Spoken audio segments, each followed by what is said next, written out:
함께 하나님의 나팔 소리 찬송가 180장 함께 하십니다. 하나님의 나팔 소리 천지 진동할 때에 예수 영광 중에 구름 타시고 천사들을 세계 만국 모든 곳에 보내어 구원받은 성도들을 모으리.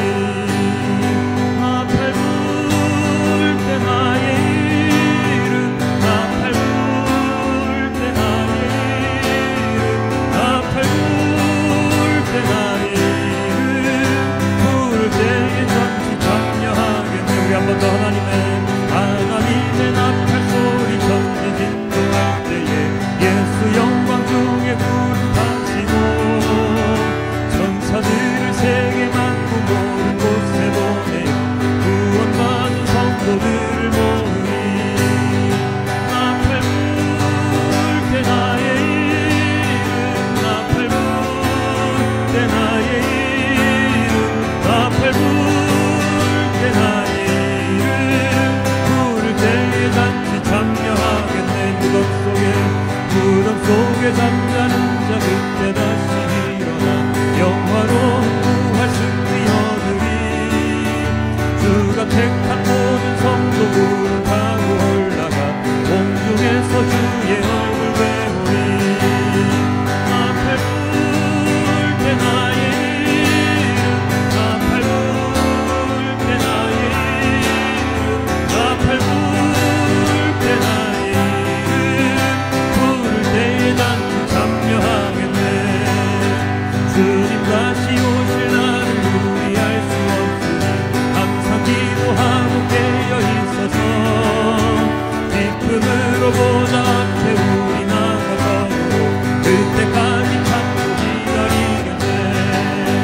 나팔 불 때 나의 이름 나팔 불 때 나의 이름 나팔 불 때 나의 이름 부를 때에 잔치 참여하겠네. 3절입니다. 주님 다시 오실 날을 우리 알 수 없으니 항상 기도하고 깨어 있어서 기쁨으로 보좌 앞에 우리 나가서도 그때까지 참고 기다리겠네. 나팔 불 때 나의 이름 나팔 불 때 나의 이름 나팔 불 때 나의 이름 부를 때에 잔치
머뭇거리고 있네.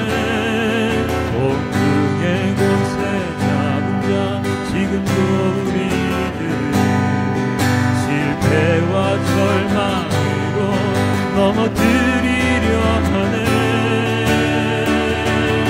주를 찬양, 손을 들고 찬양.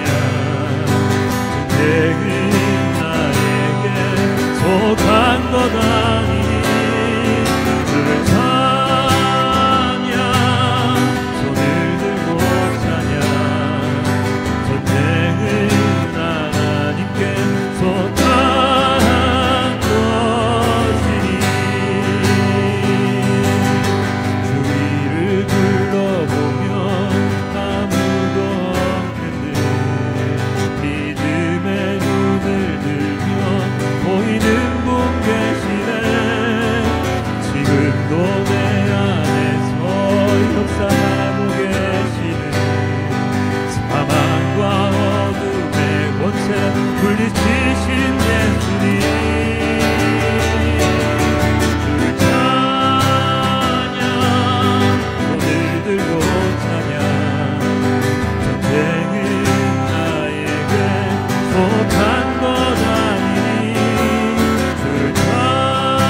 오늘부터 대림절의 시작입니다. 주보를 보시면 아시겠지만 대림절 첫 번째 주일하고 나와 있고 안에 보면 촛불이 하나가 딱 켜져 있습니다. 보라색 촛불이죠. 나중에 그 의미를 함께 얘기를 드리겠습니다. 예, 조금 더 자세하게 말씀드리면 대림절에 대해서 조금만 더 자세하게 말씀드리면 이렇습니다. 그 기원이나 그런 것에 대해서는 주보 궁금해요란에 써 있는데요. 그것도 함께 보시고 제 말씀도 함께 들으시면 괜찮을 것 같습니다. 저희는 교회력에 따라서 말씀을 보는데요. 이 교회력은 대림절로부터 시작을 합니다. 여기서 교회력에 관하여 잠시 얘기를 드리고 넘어가면은요. 기독교는 시간을 굉장히 중요시 여기는 종교입니다. 불교는 어떻게 되죠? 윤회하죠. 예, 그래서 뺑뺑뺑뺑 도는데 기독교는 시작과 끝이 있습니다. 그래서 시간을 굉장히 중요시하는 종교인데요. 이 시간이라는 것이 바로 역사입니다. 이스라엘 백성들이 출애굽한 이후에 벌어졌던 모든 일들도 역사이지요. 시간 속에서 일어난 일들입니다. 그리고 그 이후에 구약 성경에 나타나 있는 많은 일들 다 마찬가지로 시간 속에서 일어난 역사의 현장들입니다. 이 역사는 제가 지금 말하고 있는 이 역사는요. 우리가 일반적으로 말하는 한 나라의 역사 뭐 그런 것이 아니고요. 바로 하나님의 구원의 역사, 하나님의 구속의 역사를 말합니다. 출애굽도 그렇고 예언자들의 예언의 역사도 그렇고 그 다음에 사사들이 통치했던 사사시대의 일들도 다 하나님의 구원의 역사를 말을 해주고 있습니다. 이러한 구원의 역사 가운데서 가장 핵심적인 역사가 혹시 무엇인지 짐작하시겠습니까? 한번 떠올려 보십시오. 뭘까요? 출애굽? 시내산? 예, 바로 예수 그리스도의 오심의 역사입니다. 하나님께서 인간의 역사 가운데 직접 들어오셔서 직접적인 사역을 하셨습니다. 가르치시고 고치시고 살리시는 이 모든 그리스도의 역사는 인간의 역사 가운데서 함께 하고 계십니다. 그렇기 때문에 기독교의 역사, 즉 시간은 우리 기독교에서 굉장히 중요한 가치를 지닙니다. 이러한 역사 가운데서 예수님의 역사, 예수 그리스도의 역사 그리고 그 사건이 가장 중요하다고 한다면 이 예수님의 역사 가운데서 가장 중요한 것은 무엇이겠습니까?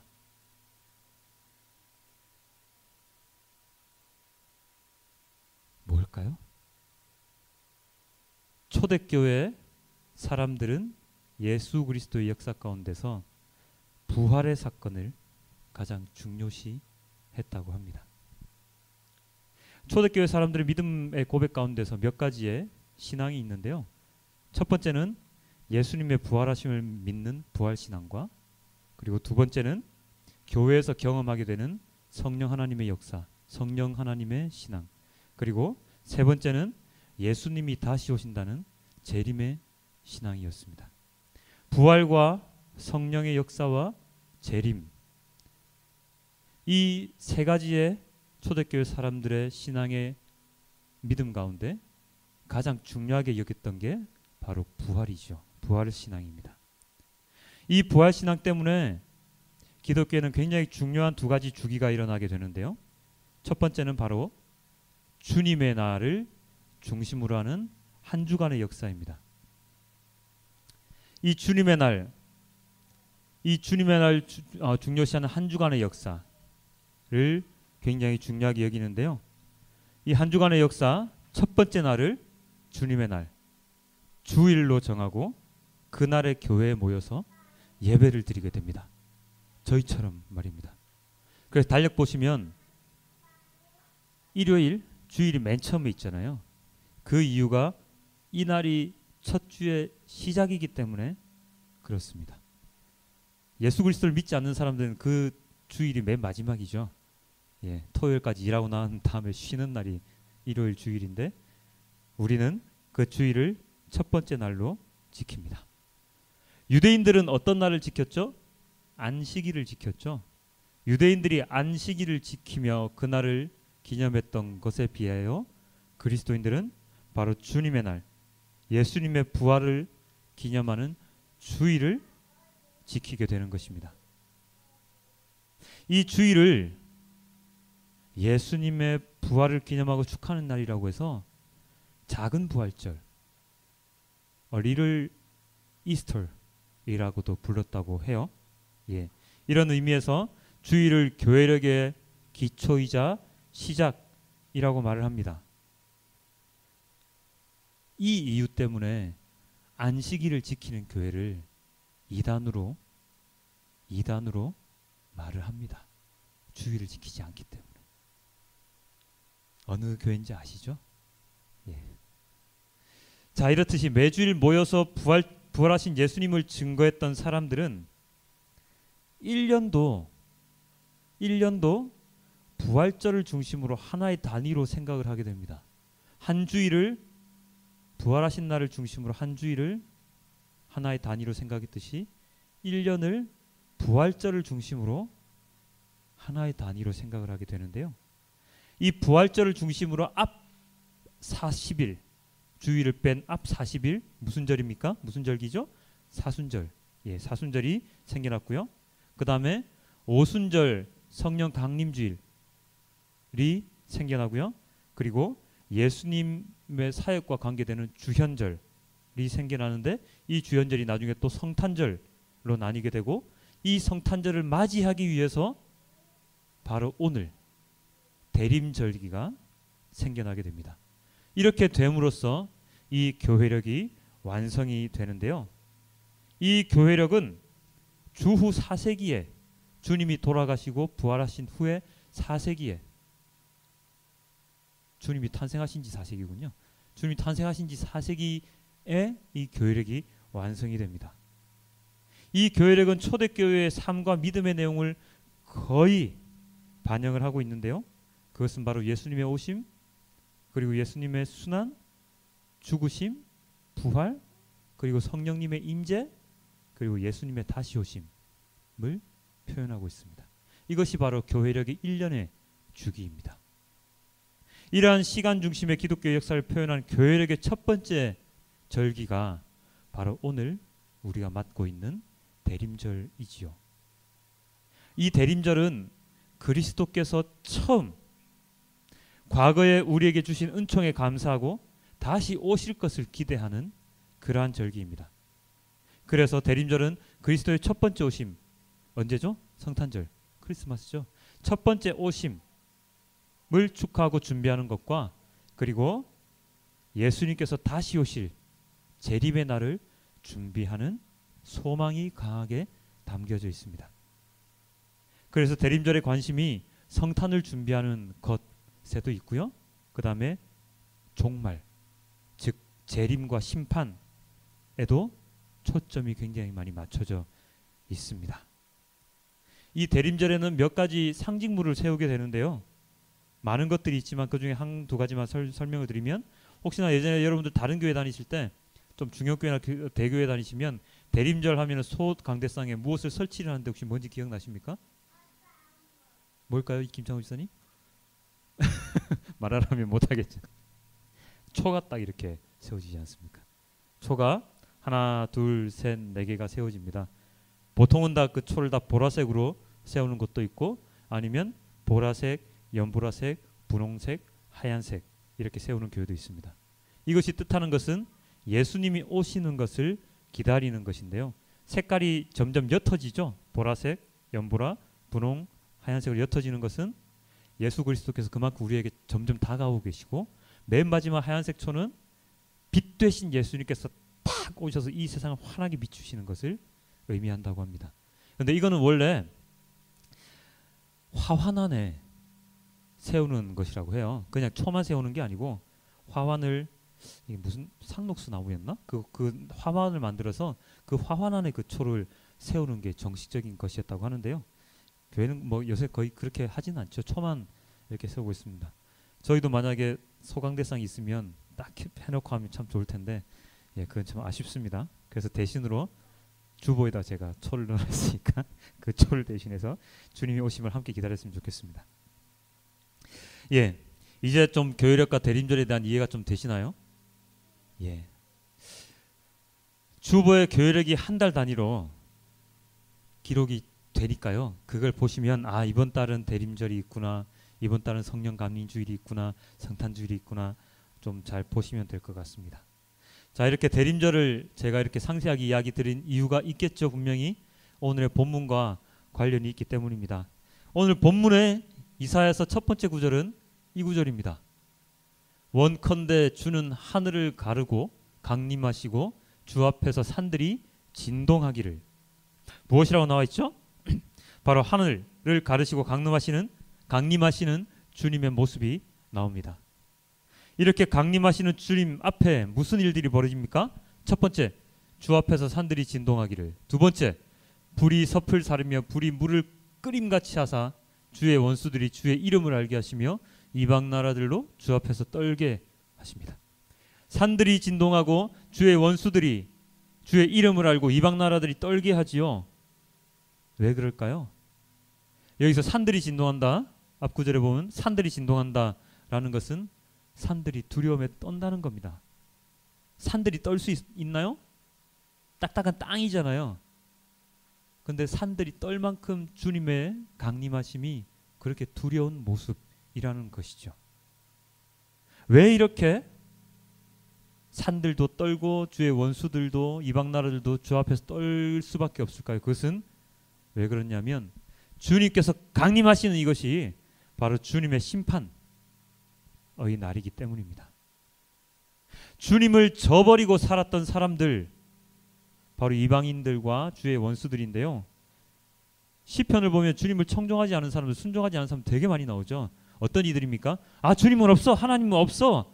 아니면 하나님은 너무 멀리 계셔서 우리가 말하는 거 못 들으실 거야. 아니면 아이고, 이 세상에 신이 얼마나 많은데 왜 꼭 하나님께만 그렇게, 여호와께만 그렇게 얘기를 해야 돼? 많아, 우리 다른 신들에게 얘기할 거야 라고 하는 그러한 사람들이었죠. 너무나도 많습니다. 그러나 그러한 많은 신들, 이방 신들 가운데서 여호와 하나님처럼 이 땅에 강림하시는 모습을, 강림하실 것이라고 얘기하는 그러한 신들은 어디에 찾아봐도 없습니다. 그것은 오늘 말씀에도 나와 있는데요. 64장 4절입니다. 주 외에는 자기를 앙망하는 자를 위하여 이런 일을 행한 신은 옛부터 들은 자도 없고 귀로 들은 자도 없고 눈으로 본 자도 없었나이다. 들어보지도 못했고 눈으로 보지도 못했습니다. 왜냐하면 여호와 하나님을 제외한 모든 이방신들, 모든 것들은 인간이 만든 상상물, 피조물이기 때문입니다. 인간들이 나무를 깎아서 만들고, 인간들이 돌을 깎아서 만들고, 인간들이 해를 보고 달을 보고 별을 보고 저건 신일 것이야, 저는 우상일 것이야, 능력이 뛰어난 것일 것이야 라고 그들에게 절을 하고 경배를 하기 때문이죠. 인간들이 다 만들어 놓은 것들입니다. 옛날에 혹시 엘리야와 바알 아세라 신을 숨겼던 그 850명의 선지자의 싸움 혹시 아십니까? 그 결과 엘리야와 850명의 선지자가 싸웠는데 그 결과가 어떻게 됐나요? 엘리야는 살아남고 나머지 선지자는 다 죽었죠. 엘리야가 주님께 불을 내려 주소서 했더니 불을 내려서 모든 선지자 다 죽었습니다. 바알과 아세라를 섬겼던 선지자들이 불을 내려 주소서, 어떤 일이 일어났습니까? 아무 일도 안 일어났습니다. 왜냐? 바알과 아세라는 인간들이 만들었기 때문이죠. 마찬가지입니다. 그 전까지는 전혀 하나님에 대한 것에 대해서 인정하지 않던 자들이 주님의 강림하시는 것을 보면, 주님이 내려오시는 것을 보면 떨 수밖에 없습니다. 와, 우리 그렇잖아요. 어떤 분들은 번개 천둥 치는 것만 봐도 떨고 잠을 못 주무시는 분이 계시거든요. 누구라고 얘기를 안 하겠지만 두려움에 떨면서 천둥과 번개만 치면 막 이렇게 온몸을 사리는 분이 계십니다. 근데 주님이 강림하실 때 온 천둥 소리보다 더욱더 큰 소리, 나팔 소리가 온 천지에 진동을 하기 때문에 얼마나 무섭겠습니까? 정말로 무섭지요. 한 번도 경험해보지 못한 일, 회오리바람 아무것도 아닙니다. 그러한 일이 일어나니까 얼마나 무서웠겠습니까? 이사야 선지자는 이러한 주님의 강림 때에 주님을 섬겨야 했던, 그리고 주님께서 보여주셨던 이스라엘 백성들의 죄악으로 인해서 이방인들과 같이, 다른 우상 숭배자들과 같이 이 이스라엘 백성들이 주님의 구원에서 멀어질 것에 대해서 굉장히 두려워했습니다. 굉장히 두려워했습니다. 주님께서 이뻐하는 자들이 누구일까요? 오늘 본문에 나오는데 이렇게 나와 있습니다. 주께서 기쁘게 공의를 행하는 자와 주의 길에서 주를 기억하는 자를 선대하시거늘. 주님께서는 기쁘게 공의를 행하는 자와 주의 길에서 주를 기억하는 자를 선대하십니다. 그런데 이스라엘 백성들은 그렇게 하지 못했습니다. 그들의 모습은 이러했습니다. 주의 이름을 부르는 자가 없으며 스스로 분발하여 주를 붙잡는 자가 없습니다. 이러했거든요. 주님의 이름을 부르는 자가 전혀 없었어요. 이스라엘 백성들을 출애굽시켜준 분도 여호와 하나님이시고 가나안 땅에 들어가게 만드신 분도 여호와 하나님이시고 다윗 왕을 세우신 분도 여호와 하나님이시고 다 여호와 하나님께서 다 행하신 일들인데 그러한 하나님의 이름을 부르는 사람이 없었습니다. 그리고 분발하여서 자기가 애써서 주님을 붙잡는 자가 전혀 없었습니다. 그랬기 때문에 이스라엘 백성들은 빠져나올 수 없는 구렁텅이에 구원받을 수 없는 지경에 처하게 되지요. 마가복음에도 이와 비슷한 말씀이 있습니다. 우리 마가복음 한번 볼까요? 13장 24에서 26절인데요. 그때 그 환란 후 해가 어두워지며 달이 빛을 내지 아니하며 별들이 하늘에서 떨어지며 하늘에 있는 권능들이 흔들리리라. 그때에 인자가 구름을 타고 큰 권능과 영광으로 오는 것을 사람들이 보리라. 이사야 선지자가 얘기했던 것과 비슷하죠. 구름을 타고 큰 권능과 영광으로 내려오십니다. 예수님께서 올라가실 때 어떤 모습으로 올라가셨는지 혹시 기억나십니까? 기억 안 나시는 분들을 위해서 성경 구절을 준비했습니다. 이렇게 나와 있습니다. 이 말씀을 마치시고 그들이 보는데 올려져 가시니 구름이 그를 가리어 보이지 않게 하더라. 올라가실 때 제자들이 자세히 하늘을 쳐다보고 있는데 흰옷 입은 사람 두 사람이 그들 곁에 서서 이르되 갈릴리 사람들아 어찌하여 서서 하늘을 쳐다보느냐. 너희 가운데서 하늘로 올려주신 이 예수는 하늘로 가심을 본 그대로 오시리라. 올라가신 그대로 예수님께서는 내려오신다고 천사들은 이야기를 하고 있지요. 마가복음에 동일하게 나와 있죠. 구름을 타고 큰 권능과 영광으로 오신다고요. 분명히 오십니다. 반드시 오십니다. 예수님의 재림은 환상이 아니라 우리가 지어낸 것이 아니라 현실로 나타납니다. 올라가신 것도 사실이요 내려오실 것도 사실입니다. 만약에 우리가 부활과 주님의 승천을 믿지 않는다면 그리스도인이 될 수가 없습니다. 그리고 만약에 우리가 부활하신과 승천하셨다는 것을 믿는다면 천사들이 얘기했던 이 말씀 그대로 주님께서 내려오신다는 것도 믿어야 되는 것이죠. 이 재림은, 예수님의 재림은 무화과 나무가 자라는 현상, 즉 우리가 잘 알고 있는 무화과 나무가 자라나서 뭐 가지가 연해지고 이거는 유대인들이 잘 아는 습성 그 모습인데요. 똑같습니다. 우리가 어떤 일을 잘 알고 있는 것과 똑같이 무슨 일이 있으면 그다음 무슨 일이 일어난다라는 것을 우리가 알고 있듯이 반드시 실행되는 것이죠. 세상의 징조가 종말의 징조, 종말의 모습이 되면 반드시 일어나는 일이 바로 예수님의 재림의 사건입니다. 세상의 종말의 징조는 무엇이 있었습니까? 지진, 환란, 그 다음에 또 뭐 있습니까? 전쟁, 적그리스도의 출현, 여기저기서 내가 그리스도라 하면서 일어나는 사람들의 모습, 이 모든 것들이 바로 종말의 징조였다고 이야기를 하죠. 이러한 현상들이 일어나면 예수님께서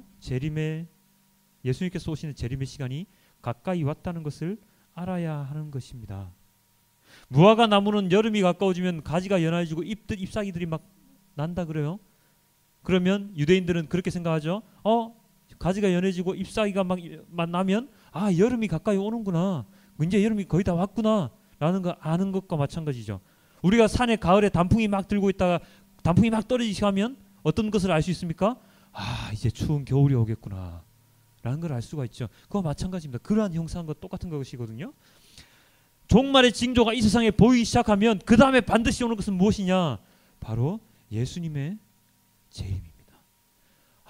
다시 오시겠구나. 이제 곧 예수님께서 오시겠구나 라는 것을 우리가 깨달아야 하는 것이죠. 그렇지만 그 시기는 우리는 모릅니다.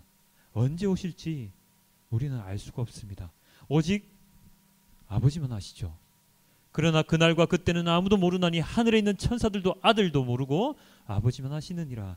천사도 모르고요. 예수 그리스도도 모르신다고 합니다. 오직 아시는 분은 하나님 아버지밖에 안 계십니다. 지난 몇 주간 설교를 통해서 이와 동일한 말씀을 계속해서 제가 전했지요. 주님의 재림의 날은 아무도 모른다고 말씀을 계속 드렸습니다. 예수님 자신도 모르고 인간들도 모릅니다. 그렇기 때문에 우리는 무엇을 해야 된다고 제가 계속 말씀드렸습니까? 준비를 해야 됩니다. 누누이 말씀드리지만 준비를 꼭 해야 됩니다. 주님의 재림을 준비해야 됩니다. 주님의 탄생을 기다리다가 별이 뜨고 동방박사들이 모여서 주님께, 예수님께 세 가지의 선물, 예물을 바쳤을 때, 아, 이 땅을 구원하실 구원주 예수 메시아가 오셨구나라는 것을 우리가 알 수 있었듯이, 그들이 그토록 메시아의 오심을 기다렸듯이, 이제는 우리는 무엇을 준비해야 된다고요? 예수님의 재림을 준비를 해야 되는 것이죠. 어떻게 준비를 해야 됩니까? 하나님께서 우리를 이쁘게 봐주실 수 있도록 준비해야 됩니다. 아까 이사야에서 어떻게 나왔었다고요? 기쁘게 공의를 행하고, 그리고 또 뭐가 있었습니까? 기쁘게 공의를 행하고 주를 기억하는 그러한 준비를 계속해서 해나가야 하는 것입니다. 그것이 바로 우리가 예수님의 재림을 준비하는 모습입니다. 마태복음에서 우리는 열처녀의 비유, 달란트 비유, 그 다음에 염소와 양의 비유, 이런 것을 통해서 준비해야 되는 우리의 모습을 배웠습니다. 오늘의 마가복음에서는요, 종들의 비유를 통해서 준비를 해야 하는, 그리고 깨어 있어야 하는 당위성을 우리에게 말씀을 하고 계신데요. 마가복음 13장 33절에 이렇게 나와 있습니다. 주의하라, 깨어 있으라, 그때가 언제인지 알지 못함이라.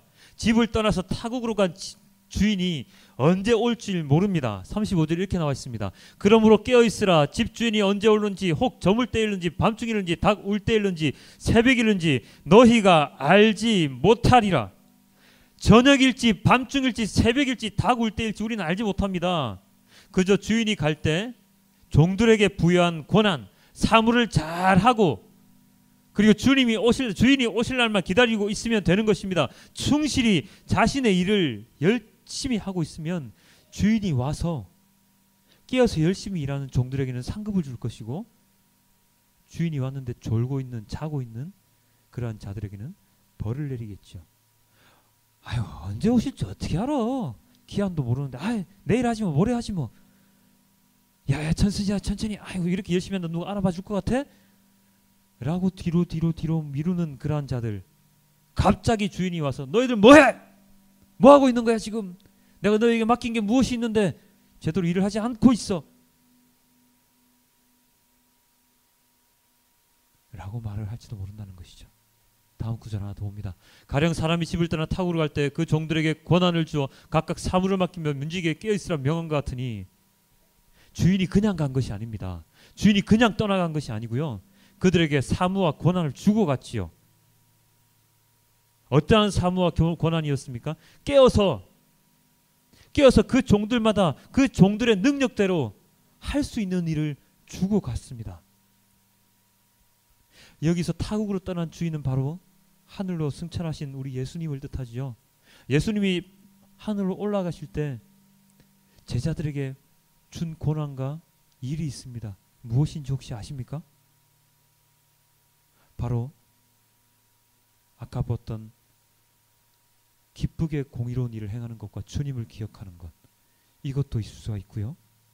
또 땅끝까지, 온 유대와 사마리아와 땅끝까지 주님의 증인이 되는 것, 또 있을 수가 있고요.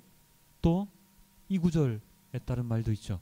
그러므로 너희는 가서 모든 민족을 제자로 삼아 아버지와 아들과 성령의 이름으로 세례를 베풀고 내가 너희에게 분부한 모든 것을 가르쳐 지키게 하라. 모든 민족을 제자로 삼아서 세례를 줘야 되고, 그리고 예수님께서 우리에게 분부한 모든 것을 가르쳐서 그들이 지키게 만들어야 됩니다. 이 말씀에 따라 행하기 위해서는 먼저 선행되어야 될 게 뭐가 있죠? 내가 먼저 제자가 되어야 되겠죠. 내가 먼저 배우고, 내가 먼저 주님의 말씀을 알고, 내가 먼저 주님의 말씀에 따라 순종하며 살아가는 삶 가운데서 다른 사람을 제자로 삼을 수 있고, 다른 사람에게 세례를 줄 수 있고, 다른 사람을 가르쳐서 똑같이, 저희와 똑같이 하게 만들 수가 있는 것입니다. 중요한 사실이죠. 여러분들은 다른 사람들에게 가르칠 수 있는 주님의 제자이십니까? 나는 주님의 제자다 난 확실한 주님의 제자다라고 자신 있게 말씀하시는 분 계십니까? 있으신 분도 있으시고, 아니야, 나는 아직 주님 제자는 아닌 것 같아, 그냥 교회만 다니는 사람이야 라고 말하는 분도 있을 수 있는데요, 만약에 내가 주님의 제자가 아니다 라고 생각하시는 분들은 노력을 합시다. 내년부터는 제가 제자 훈련도 할 것이고 성경 공부도 본격적으로 할 거거든요. 지금 열심히 준비를 하고 있는데, 내가 주님의 제자가 되기 위해서 열심히 공부하고 주님의 말씀을 배우고 주님의 말씀을 실천하면 내가 주님의 제자가 될 수 있습니다. 지금은 비록 교회 다닌 지 얼마 되지 않아 주님의 말씀이 무엇인지도 모르겠고 오병이어 뭔지도 잘 모르겠고 여러 가지 비유 무슨 말씀인지도 모르겠지만, 차근차근 설교 말씀 들으면서 예수님의 말씀 성경을 읽고 나가면, 새벽 묵상 함께 하시면서 계속해서 말씀을 익히면 나 또한 주님의 제자가 될 수 있고, 그리고 주님이 주신 이 고난, 이 사물을 우리는 동일하게 해낼 수 있습니다. 바로 그 모든 것의 기본은 기도 열심히 하는 것과 그리고 말씀 묵상을 하는 그러한 것들이겠지요. 자기 개인이 할 수 있는 것들이지 않습니까? 제가 가르쳐 드리지 않아도 할 수 있는 것, 기도하는 것과 말씀 보고 읽는 것, 그 말씀 묵상하는 것, 이것들은 개개인이 다 할 수 있는 일들입니다. 바로 이러한 모든 것들이 주님의 말씀에 순종하면서 주님의 재림을 준비하는 것들입니다. 재산 내가 모아놓은 거 어디 다 팔아가지고 누구한테 주고 내가 어디 가야지, 아니면 어떤 이단의 가르침에 속아 거기 들어가서 우리만 구원받을 수 있어요, 우리만 구원받으면 돼요 라고 하는 그러한 모습이 주님의 재림을 기다리는 모습이 아닙니다. 주님의 재림을 기다리는 모습, 바로 오늘 바울 사도가 칭찬했던 고린도 교회 그러한 사람들, 그러한 모습인데요. 물론 고린도 교회 사람들도 문제가 굉장히 많이 있었다고 합니다. 분쟁도 있었고 줄서기도 있었고 많은 폐해가 있었지만, 그들을 향해서 바울 사도는 이렇게 얘기를 했지요.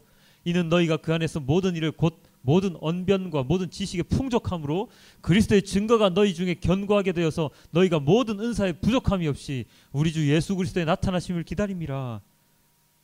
맨 마지막에 뭐라고 되어 있죠? 우리 주 예수 그리스도의 나타나심을 기다림이라. 고린도 교회 사람들은 우리 주 예수 그리스도의 나타나심을 기다렸던 사람입니다. 잘 준비했습니다. 예수님의 재림을 잘 준비했습니다. 하나님을 아는 지식이 풍족하고 예수 그리스도의 증거, 여기서 예수 그리스도의 증거라고 좀 번역이 잘못되었다고 하는데요, 이 번역, 이 해석을 좀 다른 번역으로 보면 이렇게 나와 있습니다. 메시지 성경에 이렇게 나와 있습니다. 내가 여러분에게 전해준 그리스도에 관한 증거가 참되다는 것이 여러분의 삶을 통해서 확실히 증명되었습니다. 바울 사도가 고린도 교회를 세우고 고린도 교회에게 말씀했던 그 예수 그리스도의 증거를, 그 증거를 고린도 교회 사람들이 삶을 통해서 증명을 했다고 해요. 이것이 바로 예수 그리스도의 재림을 준비했던 고린도 교회 사람들의 모습이었다는 것이죠. 그것이 중요한 것입니다.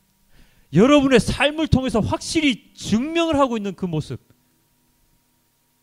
그냥 듣고서 그냥 가만히 있는 것이 아니라 우리의 삶을 통해서 그 예수 그리스도의 그 모든 모습을 증거하면서 살아가는 그 모습, 이것을 바울 사도는 칭찬을 하고 있습니다. 정말 잘하고 있어요. 고린도 교회 여러분들, 성도님들 너무 잘하고 있어요. 이렇게 칭찬을 한다는 것이죠. 이 모든 것은 예수 그리스도의 그 증거를 참되다고 증언할 수 있었던 그 모든 것들은, 물론 고린도 교회 사람들의 노력도 있었겠지만 이 모든 것들은 하나님 아버지께서 부어 내려주신 그 은혜 가운데 그게 가능했었을 것입니다. 아까 이사야서를 읽으면서 우리가 보지 않아서 제가 말씀드리지 않았던 맨 마지막 구절이 있는데요, 그거 잠시만 보고 넘어갈까요? 이렇게 나와 있습니다. 그러나 여호와여, 이제 주는 우리 아버지시니이다. 우리는 진흙이요 주는 토기장이시니 우리는 다 주의 손으로 지으신 것이니이다. 여호와여, 너무 분노하지 마시오며 죄악을 영원히 기억하지 마시옵소서. 구하오니 보시옵소서, 보시옵소서. 우리는 다 주의 백성이니이다. 이 말 뜻이 무엇일까요? 주님의 심판의 날에 죄악 가운데, 죄악 때문에 죽을 수밖에 없는, 멸망의 길에 들어서 있을 수밖에 없는 이스라엘 백성들, 그들을 위해서 이사야 선지자가 간구하고 있는 모습이거든요. 우리를 지으신 이가 바로 주님이시오니 분노하지 마시고 죄악을 기억하지 마시고 용서해 주십시오 라고 기도하고 있는 것입니다. 간구하고 있는 것입니다. 구원은 절대적으로 주님에게만 있다라고 고백하는 것입니다. 우리의 성경은 여기 보면 보시옵소서 보시옵소서 이렇게 똑같은 말로 이렇게 번역이 되어 있는데 원래는 이렇게 되어 있다고 합니다. 보시옵소서, 굽어 살피옵소서, 이렇게 원어에는 되어 있다고요. 처음에 말했던 보시옵소서는 무엇일까요? 주님, 이 기도하는 저를 좀 봐주세요 라고 이사야가 주님께 한번 던지고 나서 두 번째, 굽어 살펴주시옵소서. 주님께서 만드셨잖아요. 주님께서 만드셨잖아요. 우리가 저절로 태어난 것이 아니지 않습니까? 주님 한 번만 더 생각해 주십시오. 한 번만 더 고려해 주십시오 라고 이사야 선지자가 말했던 부분이 바로 두 번째 보시옵소서 라는 말 속에 담겨져 있습니다. 저희를 그냥 멸망의 길로 내던지시기에는 주님 너무 심하지 않습니까? 한 번만 더 생각하셔서 저희를 좀 구원해 주세요. 저희들 불쌍히 좀 봐주세요 라고 하는 간곡한 부탁의 의미가 바로 이 구절 안에 들어가 있습니다. 여기에서 우리는 무엇을 알 수가 있습니까?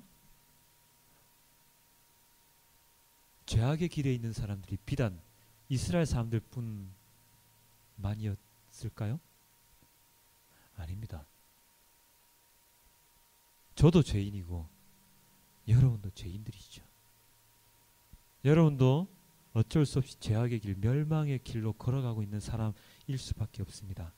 하지만 이스라엘 백성들을 향해서 이사야 선지자가 이렇게 간구했던 것처럼 마찬가지로 우리 또한 주님께 간구하고 주님께 기도를 하면, 그리고 우리도 주님께 용서를 구하고 회개하며 매일같이 나아가면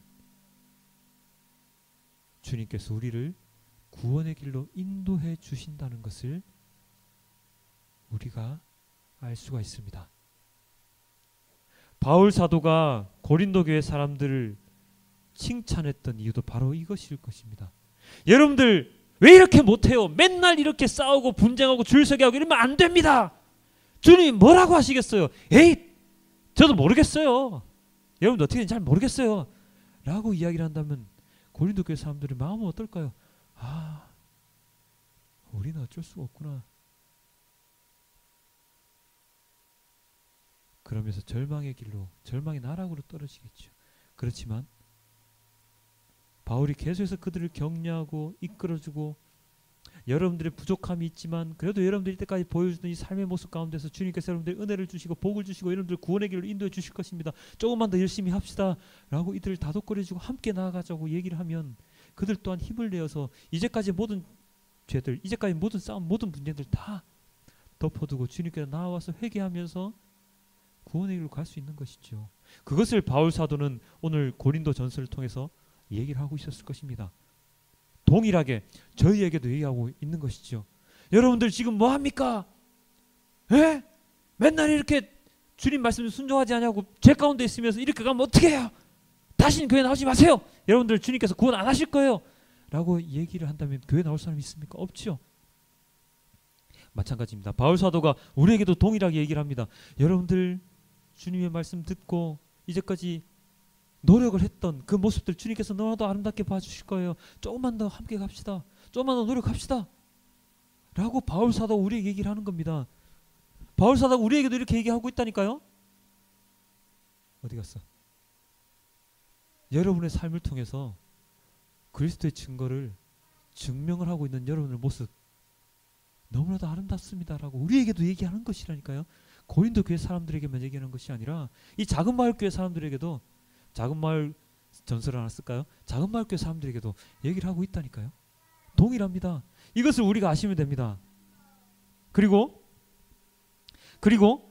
우리가 이렇게 구원을 받을 수 있는 것들 조금 전에 얘기 드렸지만 하나님 아버지의 은혜이시죠. 은혜로 가능을 하는 것입니다. 고린도서 1장 8절에 9절 이렇게 나와 있습니다. 주께서 너희를 우리 주 예수 그리스도의 나라에 책망할 것이 없는 자로 끝까지 견고하게 하시리라. 너희를 불러서 그의 아들 예수 그리스도 우리 주와 더불어서 교제하게 하시는 하나님을 믿으시도다. 여러분들이 그렇게 주님의 삶을 증거하고 나에게서 칭찬받을 수 있는 이유는 무엇이냐? 물론 여러분들의 노력도 조금은 있겠지만 그 모든 것의 중심은 바로 끝까지 견고하게 하시는 하나님 아버지의 은혜이다 라고 이야기를 합니다. 너희들의 힘으로 견고하게 되는 것이 아니라, 우리들의 힘으로 견고하게 되는 것이 아니라 끝까지 견고하게 하시는, 좀 넘겨주십시오.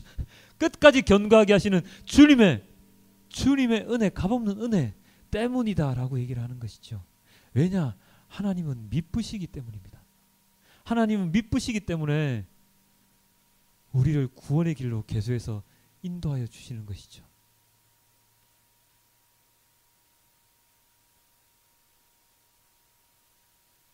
한 번 더. 예, 하나님이 미쁘시기 때문에 우리를 구원의 길로 계속 인도하고 계시는 겁니다. 그래서 미쁘시다는 뜻이 혹시 무엇인지 아십니까? 미쁘시다는 뜻은 성실하심, 신실하심, faithful, 믿음직하고 너무나도 착실하신 주님이시기 때문입니다. 사람은 이 세상에 믿을 사람 아무도 없어 라고 얘기하죠. 부모 형제도 못 믿어라고 얘기하잖아요. 근데 하나님은 미쁘신 분입니다. 하나님은 절대적으로 믿을 수 있는 분이기 때문입니다. 성경이 증명을 하고 있습니다. 그 죄악 가운데 있던 모든 이스라엘 백성, 하나님께서 아브라함에게 약속하셨죠. 너의 자손들을 자손 대대로 번성하게 하리라. 번성하게 해주셨잖아요. 그리고 약속하셨잖아요. 너희들 구원의 길로 인도하리라. 예수님까지 보내셔서 우리에게, 예수님을 보내셔서 모든 인류들, 모든 백성들, 모든 사람들 다 구원의 길로 인도해 내리라 라고 얘기를 하셨지 않습니까? 그 약속 무조건 지키시는 하나님이시기 때문에 우리가 기도하고 구원 간구하면 하나님께서는 그것을 지켜주십니다. 오늘의 마가복음의 본문에 보면 이렇게 나와 있습니다. 천지는 없어지겠지만 내 말은 없어지지 아니하겠노라. 예수님께서 얘기를 하신 말씀이죠. 천지는 없어집니다. 하늘에 떠 있는 별들도 운석 한번 탁 부딪혀버리면 깨지고 없어지고 막 그렇게 되잖아요. 그 깨진 것들이 막 날아와서 우리나라에 툭 떨어지니까 그게 뭐 몇십억 하는 그 운석이 되어가지고 막 지금 난리도 아니었지 않습니까? 예전에 진주에서 하늘에 있던 별이 깨어져서 운석이 돼서 떨어진 거거든요. 맞지 않습니까? 이 지구라는 것도 없어질 수 있는 존재라니까요. 천지가 없어질 수 있습니다. 그렇지만 주님의 말씀은 절대로 없어지지 않노라고 예수님께서 우리에게 말씀을 하고 계십니다. 우리에게 하신 그 구원의 약속 절대로 없어지지 않습니다. 지워지지 않습니다.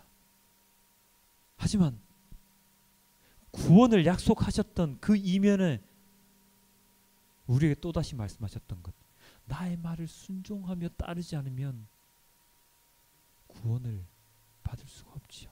예수님을 통하지 않고서는 구원을 받을 수가 없지요. 그것 또한 하나님은 끝까지 지키십니다. 개나 소나 다 구원하지 않습니다. 주님의 말씀을 따르고 지난주에 설명드렸듯이 좋은 길로 가려고 노력하는 사람들이 아니고서는 주님은 구원하시지 않으십니다. 예수님 십자가 못 박혀 돌아가실 때 왼쪽과 오른쪽에 강도들이 있었지요. 그 둘 다 구원 받았습니까? 아닙니다. 한 명만 구원받았지요. 나머지 한 명 구원받지 못했습니다. 마찬가지입니다. 예수님께서 우리를 구원하시겠다라고 하셨던 그 약속, 그 말씀은 변치 않고 반드시 이루어지는 말씀이지만 예수님을 따라 예수님 말씀을 순종하지 않는다면 구원받지 못한다는 그 말씀 또한 영원할 것입니다.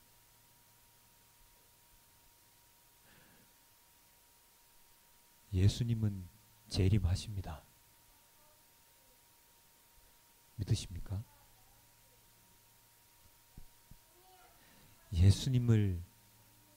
예수님의 다시 오심을 기다리는 절기가 언제라고요? 바로 오늘 대림절입니다. 우리의 구원은 하나님의 약속이시고 그리고 하나님을 믿음으로 구원을 받을 수 있다. 그리고 주님의 재림을 기다리면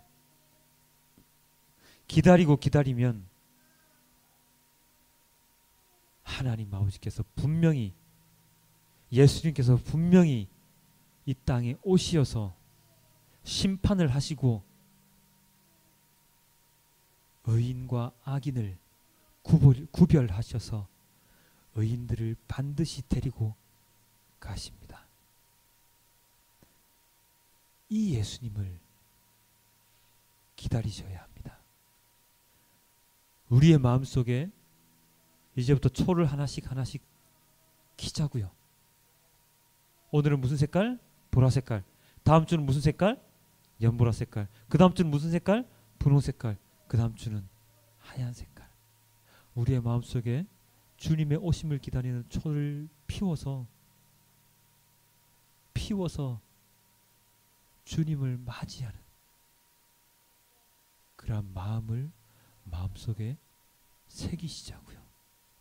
비록 우리는 죄인이지만 주님께 회개하고 주님께 마음을 돌리면 주님께서 우리를 구원해 주시리라는 믿음을 가지고 이 4개의 양초를 피우시길 바랍니다. 그것이 바로 오늘의 본문 전반적인 본문을 통해서 주님께서 우리에게 말씀해 주시는 주님의 말씀입니다. 바로 메시지입니다. 마지막으로 우리 시편 몇 구절을 함께 읽고 오늘 말씀을 마칠까 하는데요. 이 3가지의 말씀, 시편 기자가 하나님께 간구하는 기도입니다. 이 기도 마찬가지로 저희도 이 기도를 함께 하기를 원합니다. 우리 다 함께 읽겠습니다. 시작. 하나님이여 우리를 돌이키시고 주의 얼굴빛을 비추사 우리가 구원을 얻게 하소서. 만군의 하나님이여 우리를 회복하여 주시고 주의 얼굴의 광채를 비추사 우리가 구원을 얻게 하소서. 만군의 하나님 여호와여 우리를 돌이켜 주시고 주의 얼굴의 광채를 우리에게 비추소서. 우리가 구원을 얻으리이다. 아멘. 기도하겠습니다. 아버지 하나님, 너무나도 감사합니다. 오늘 대리인별 첫 번째 주일입니다. 주님의 재림을 기다리는